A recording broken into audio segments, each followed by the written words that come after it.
আওয়ামী লীগ বাংলাদেশকে যেখানে রেখে গেছে সেখানে বাংলাদেশে এখন দুর্ভিক্ষ হওয়ার কথা ছিল, সেখানে বাংলাদেশে এখন গৃহযুদ্ধ চলবার কথা ছিল। আওয়ামী লীগের নেতারা পর্যন্ত বলেছে লক্ষ লক্ষ মানুষ নাকি খুন হবে, কেউ খুন হয়নি।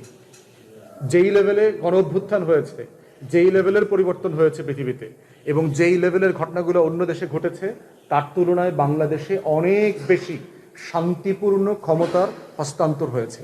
এবং এটাই হচ্ছে অন্তর্বর্তীকালীন সরকারের সবচেয়ে বড় অবদান, যে দেশকে গৃহযুদ্ধ এবং দুর্ভিক্ষ থেকে সে বাঁচিয়েছে। এবং তার এখন সবচেয়ে বড় চ্যালেঞ্জ হচ্ছে দ্রব্যমূল্য, আইনশৃঙ্খলা পরিস্থিতি, সিচুয়েশনকে হ্যান্ডেল করা। এবং এটা সে করতে চেষ্টা করছে, আন্তরিকতায় ঘাটতি নাই, পেরে উঠছে না। কারণ টোটাল আইনশৃঙ্খলা বাহিনী এত বেশি পলিটিসাইজড হয়েছে, এত বেশি লোক, আওয়ামী লীগ, ছাত্রলীগ এবং আপনার গোপালগঞ্জে, তাদেরকে আপনি লক্ষ লক্ষ বাতিলও করতে পারছেন না, কাজেও লাগাতে পারছেন না। এইরকম একটা সংকটের মধ্যে অন্তর্বর্তীকালীন সরকার আছে। তারপর আমরা আশাবাদী অর্থনীতি ঘুরে দাঁড়াচ্ছে। বাংলাদেশে প্রতি বছর প্রতিদিন আওয়ামী লীগের সময় 1.5 থেকে 2 হাজার কোটি টাকা লুট হয়েছে শুধু ব্যাংক থেকে।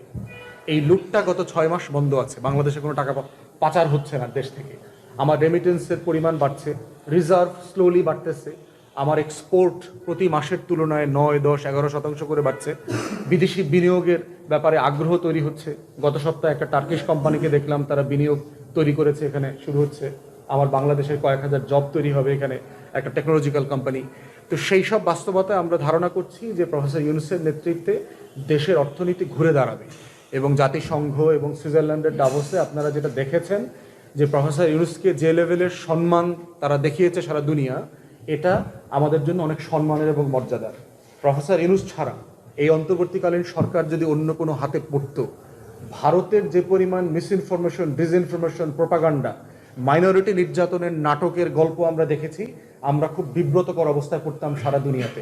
আমাদেরকে জঙ্গি রাষ্ট্র বানায় দিত ভারত এবং আওয়ামী লীগ মিলে। প্রফেসর ইউনূসে থাকার কারণে যেটা হয়েছে, সারা দুনিয়াকে এই গল্প, গাল গল্প তারা বিশ্বাস করাইতে পারে নাই। অতএব এটা আমাদের জন্য একটা হিউজ ইতিবাচক